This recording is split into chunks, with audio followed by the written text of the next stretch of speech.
The more quickly this horror is disposed of the better. The first to emerge from his tree was Curly. He rose out of it into the arms of Secco, who flung him to Smee, who flung him to Starkey, who flung him to Bill Jukes, who flung him to Noodler, and so he was tossed from one to another till he fell at the feet of the Black Pirate. All the boys were plucked from their trees in this ruthless manner, and several of them were in the air at a time, like bales of goods flung from hand to hand. A different treatment was accorded to Wendy, who came last. With ironical politeness Hook raised his hat to her, and, offering her his arm, escorted her to the spot where the others were being gagged.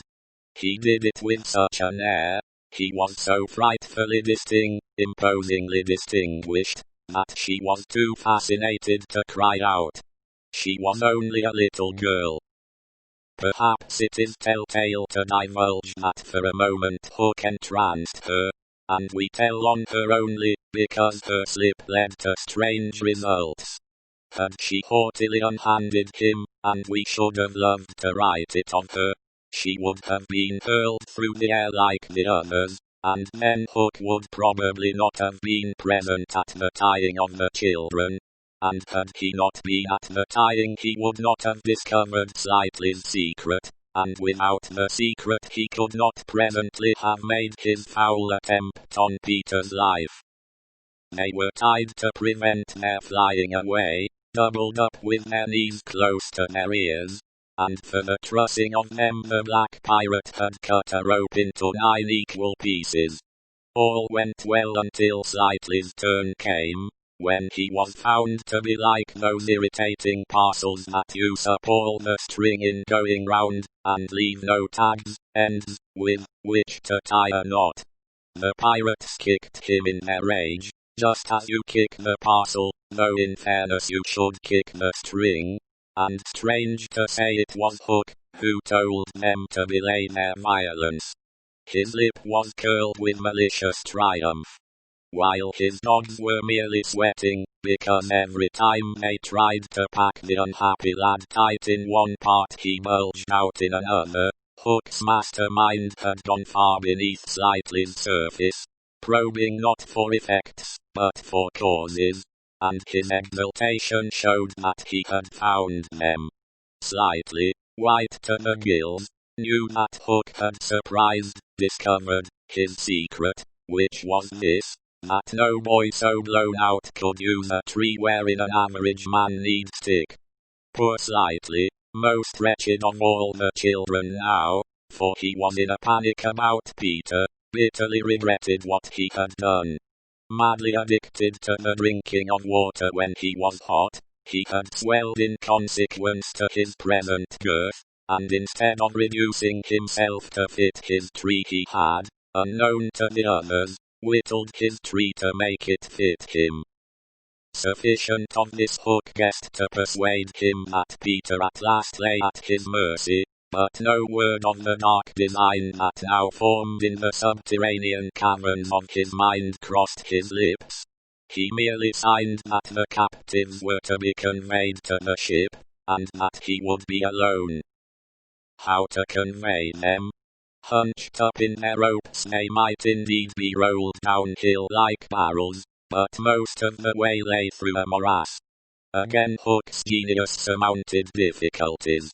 He indicated that the little house must be used as a conveyance.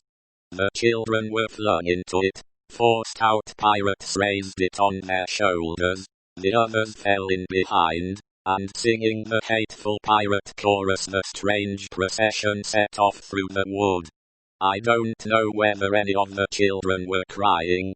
If so, the singing drowned the sound, but as the little house disappeared in the forest, a brave though tiny jet of smoke issued from its chimney as if defying Hook. Hook saw it, and it did Peter a bad service. It dried up any trickle of pity for him that may have remained in the pirate's infuriated breast. The first thing he did on finding himself alone in the fast-falling night was to tiptoe to Slightly's tree, and make sure that it provided him with a passage. Then for long he remained brooding, his hat of ill omen on the sward, so that any gentle breeze which had arisen might play refreshingly through his hair. Dark as were his thoughts, his blue eyes were as soft as the periwinkle. Intently he listened for any sound from the nether world, but all was as silent below as above. The house under the ground seemed to be but one more empty tenement in the void. Was that boy asleep, or did he stand waiting at the foot of Slightly's tree, with his dagger in his hand? There was no way of knowing, save by going down. Hook let his cloak slip softly to the ground, and then biting his lip still a lewd blood stood on them, he stepped into the tree. He was a brave man, but for a moment he had to stop there, and wipe his brow, which was dripping like a candle. Then, silently, he let himself go into the unknown. He arrived unmolested at the foot of the shaft, and stood still again, biting at his breath, which had almost left him. As his eyes became accustomed to the dim light, various objects in the home under the trees took shape, but the only one on which his greedy gaze rested, long sought for, and found at last, was the great bed. On the bed lay Peter fast asleep. Unaware of the tragedy being enacted above, Peter had continued, for a little time after the children left, to play gaily on his pipes. No doubt rather a forlorn attempt to prove to himself that he did not care. Then he decided not to take his medicine, so as to grieve Wendy. Then he lay down on the bed outside the coverlet, to vex her still more, for she had always tucked them inside it, because you never know that you may not grow chilly at the turn of the night. Then he nearly cried, but it struck him how indignant she would be if he laughed instead. So he laughed a hearty laugh, and fell asleep in the middle of it. Sometimes, though not often, he had dreams, and they were more painful than the dreams of other boys. For hours he could not be separated from these dreams, though he wailed piteously in them. They had to do, I think, with the riddle of his existence. At such times it had been Wendy's custom to take him out of bed, and sit with him on her lap, soothing him in dear ways of her own invention, and when he grew calmer to put him back to bed before he quite woke up, so that he should not know of the indignity to which she had subjected him. But on this occasion he had fallen at once into a dreamless sleep. One arm dropped over the edge of the bed, one leg was arched, and the unfinished part of his laugh was stranded on his mouth, which was open, showing the little pearls. Thus defenseless Hook found him. He stood silent at the foot of the tree looking across the chamber at his enemy. Did no feeling of compassion disturb his somber breast? The man was not wholly evil. He loved flowers, I have been told, and sweet music. He was himself no mean performer on the harpsichord, and, let it be frankly admitted, the idyllic nature of the scene stirred him profoundly. Mastered by his better self he would have returned reluctantly up the tree, but for one thing. What stayed him was Peter's impertinent appearance as he slept. The open mouth, the drooping arm, the arched knee. They were such a personification of cockiness as, taken together, will never again, one may hope, be presented to eyes so sensitive to their offensiveness. They steeled Hook's heart. If his rage had broken him into 100 pieces, every one of them would have disregarded the incident, and leapt at the sleeper. Though a light from the one lamp shone dimly on the bed, Hook stood in darkness himself, and at the first stealthy step forward he discovered an obstacle, the door of Slightly's tree. It did not entirely fill the aperture, and he had been looking over it. Feeling for the catch, He found to his fury that it was low down, beyond his reach. To his disordered brain it seemed then that the irritating quality in Peter's face and figure visibly increased, and he rattled the door, and flung himself against it. Was his enemy to escape him after all? But what was that? The red in his eye had caught sight of Peter's medicine standing on a ledge within easy reach. He fathomed what it was straight away, and immediately knew that the sleeper was in his power. Lest he should be taken alive, Hook always carried about his person a dreadful drug, blended by himself of all the death-dealing rings that had come into his possession. These he had boiled down into a yellow liquid quite unknown to science, which was probably the most virulent poison in existence. 5 drops of this he now added to Peter's cup. His hand shook, but it was in exultation rather than in shame. As he did it he avoided glancing at the sleeper, but not lest pity should unnerve him, merely to avoid spilling. Then one long gloating look he cast upon his victim, and turning, wormed his way with difficulty up the tree. As he emerged at the top he looked the very spirit of evil breaking from its hole. Donning his hat at its most rakish angle, he wound his cloak around him, holding one end in front as if to conceal his person from the night, of which it was the blackest part, and muttering strangely to himself, stole away through the trees. Peter slept on. The light guttered, burned to edges, and went out, leaving the tenement in darkness, but still he slept. It must have been not less than 10 o'clock by the crocodile, when he suddenly sat up in his bed, wakened by he knew not what.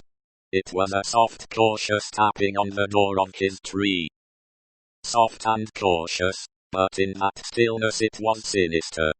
Peter felt for his dagger till his hand gripped it. Then he spoke. "Ye who is that age?" For long there was no answer. Then again the knock. "Ye who are you age?" No answer. He was thrilled, and he loved being thrilled. In 2 strides he reached the door. Unlike Slightly's door, it filled the aperture, opening, so that he could not see beyond it, nor could the one knocking see him. "I won't open unless you speak," Peter cried. Then at last the visitor spoke, in a lovely bell-like voice. "Let me in, Peter.H." It was Tink, and quickly he unbarred to her.